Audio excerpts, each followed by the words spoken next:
بسم اللہ الرحمن الرحیم۔ رسول اللہ صلی اللہ علیہ وآلہ وسلم کا فرمان عالی شان ہے کہ عورتوں کے ساتھ ہمیشہ اخلاق سے پیش آیا کرو، کیونکہ عورتیں مرد کی ٹیڑھی پسلی سے پیدا کی گئی ہیں، اس لیے آپ عورتوں کو سیدھا نہیں کر سکتے۔ اگر تم ان کو سیدھا کرنے کی کوشش کرو گے تو اپنے گھر کو توڑ لو گے۔ اگر تم عورت کو اس کی حالت پر چھوڑ دو گے تو ظاہر ہے وہ ایسی ہی رہے گی۔ رسول اللہ نے فرمایا، میری آپ کو نصیحت ہے کہ تم عورت کے ٹیڑھے پن کو سمجھ کر اس کی قدر و قیمت کرو۔ اگر عورت کا ٹیڑھا پن حد سے بڑھنے لگے تو اس کی اصلاح کرو۔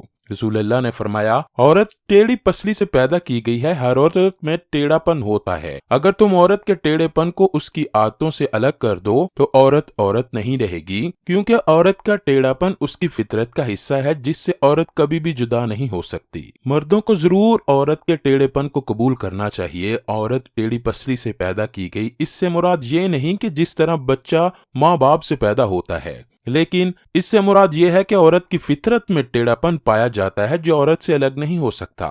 قرآن پاک میں اللہ پاک کا فرمان ہے، انسان جلد بازی سے پیدا کیا گیا، جس سے مراد نہیں کہ جلد بازی کے مواد سے انسان پیدا ہوا، اس سے مراد یہ ہے کہ انسان کی فطرت میں جلد بازی کا مادہ ہے۔ اسی طرح ٹیڑھی پسلی سے پیدا ہونے والی سے مراد یہ ہے کہ عورت کی فطرت میں بعض ایسی فطرتی طور پر عادتیں پائی جاتی ہیں جس کو ہم کبھی بھی عورت سے الگ نہیں کر سکتے۔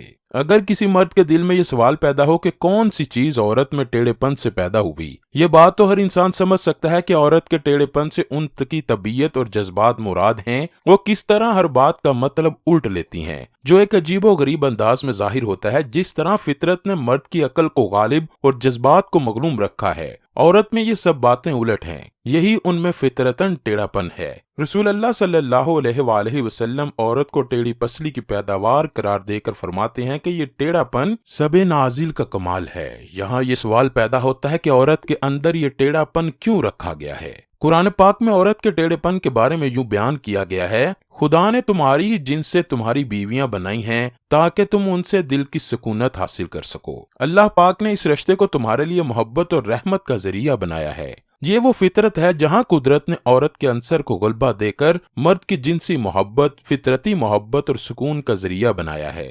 یہ بات ظاہر ہے کہ جذبات کے ساتھ ٹیڑھا پن لازم و ملزوم ہے۔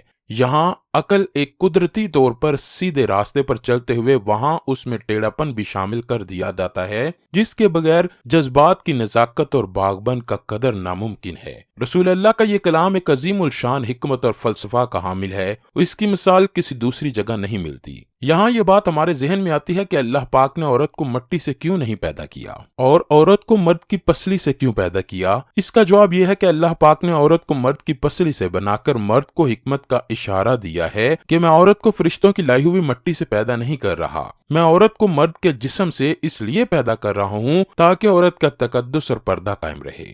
فرشتوں کو بھی خبر نہ ہو کہ زمین سے لائی ہوئی مٹی سے عورت کو پیدا کیا۔ عورت کو فرشتوں سے بھی پردہ دیا گیا۔ پہلی عورت اس مرد کی پسلی سے نکلی جس کی وہ منکوحہ کہلائی۔ اب یہاں بات کرتے ہیں کہ عورت پسلی سے ہی کیوں نکلی؟ کیا عورت کو ٹیڑھا پن وہاں سے ملا ہے؟ یہاں بات بھی حکمت سے خالی نہیں۔ انسان کے جسم میں پسلی کے پیچھے بے شمار نازل چھپی ہوئی چیزیں ہیں۔ یہ کہا جا سکتا ہے کہ یہاں پسلی ان سب کی ڈھال بنی ہوئی ہے، تو اللہ پاک نے عورت کو پسلی سے پیدا کر کے یہ نہیں فرمایا کہ عورت میں ٹیڑھا پن ہے، بلکہ اللہ نے مرد کی پسلی سے عورت کو پیدا کر کے یہ بات سمجھا دی ہے کہ ضرورت پڑنے پر عورت تمہاری ڈھال بھی بن سکتی ہے۔ جس طرح پسلیاں پیٹ کے اندر سب چیزوں کی ڈال ہوتے ہیں، تو عورت کو بائیں پسلی سے پیدا کر کے یہ بھی ثابت کر دیا گیا کہ عورت مرد کی ڈال بھی بن سکتی ہے، عورت مرد کے دل پر راج بھی کر سکتی ہے۔ اس لیے آپ کو چاہیے کہ عورت کو ٹیڑھے پن سے نہیں بلکہ پیار و محبت سے سمجھا کر اس کے ساتھ زندگی بسر کریں تاکہ وہ مشکل وقت میں آپ کے لیے ڈال بن سکے۔ بیوی اور شوہر ایک دوسرے کا لباس ہیں،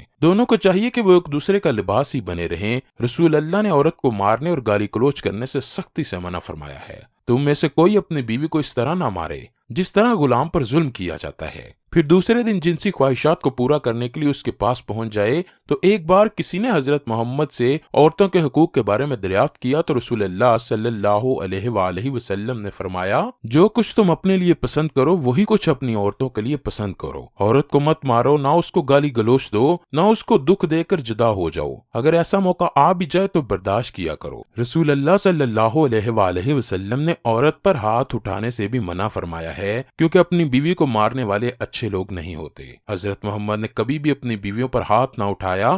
رسول اللہ نے بیویوں کے ساتھ ہمیشہ اچھے طریقے سے پیش آنے کا حکم دیا ہے، بلکہ اگر تمہاری بیوی سے کوئی غلطی سرزد ہو جائے تو اس کو برداشت کرنے کی تاکید کرو۔ رسول اللہ نے فرمایا، کوئی مسلمان مرد کسی مسلمان عورت کو اس لیے نہ مارے کہ اس کی یہ عادت اس کو ناگوار گزرتی ہے۔ ممکن ہے کہ عورت کی ایک عادت ناپسند ہو تو اس کی کوئی دوسری عادت پسند آ جائے۔ ان سب روایات سے معلوم ہوتا ہے کہ رسول اللہ نے عورت کے ہاتھ ہمیشہ اچھا سلوک کرنے کا حکم دیا ہے، عورت پر مشکلات ڈالنے سے منع کیا گیا ہے، اس کے ساتھ نرمی سے پیش آنے کا حکم دیا گیا ہے۔ رسول اللہ نے عورت کے حقوق پورے کرنے کا حکم دیا ہے، چاہے وہ بیوی کے روپ میں ہو، ماں، بیٹی یا بہن کے روپ میں ہو۔